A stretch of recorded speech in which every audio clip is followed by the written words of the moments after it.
The night was black as ink. August 8th, 1963.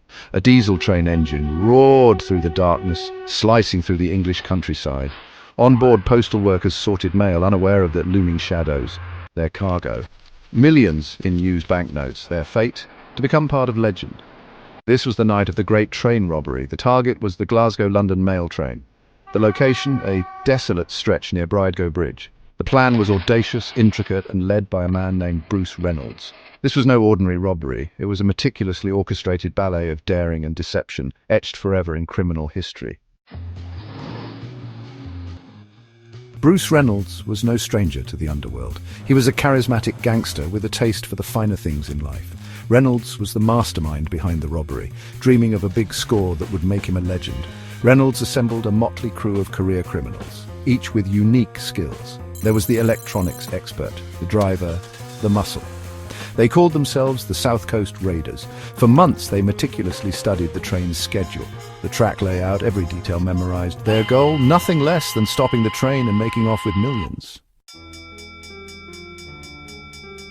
The signal light turned red. The train shuddered to a halt. The gang had tampered with the trackside signals, forcing the train to stop. They stormed aboard, masked and armed. The postal workers, caught off guard, could only watch in fear. The robbers, surprisingly, used no firearms. They relied on threats and brute force to overpower the crew. Within minutes, they had located the high-value carriage. The gang's inside man, the Ulsterman, helped them identify the target. Bags of money, worth millions in today's currency, were quickly loaded onto their waiting truck. Section 4. Shadows and spoils. The robbers vanished into the night as quickly as they had arrived. Their escape route, a nearby farm, had been carefully prepared. There they divided the spoils. Each man received a king's ransom in cash. The robbery made headlines around the world. The sheer audacity of the crime captivated the public's imagination. The police, however, were furious. They launched a massive manhunt, determined to bring the perpetrators to justice. Section 5. The long arm of the law. The investigation was relentless. Scotland Yard, under immense pressure, used every resource at their disposal. Fingerprints found at the farm led them to the gang's hideout. One by one, the robbers were apprehended. Some were caught in the UK, others as far away as Mexico and Brazil. The trial was a media sensation. The jury listened, captivated, as the details of the meticulously planned heist unfolded.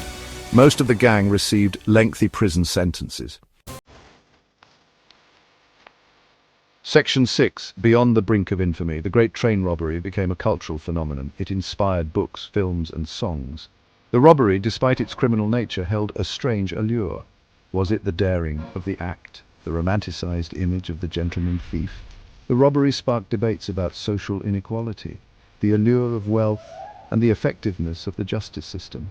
Some saw the robbers as working-class heroes who had outsmarted the establishment. Others saw them for what they were, criminals who had committed a serious crime. The great train robbery, even decades later, remains a captivating tale of audacity, intrigue, and the enduring power of notoriety.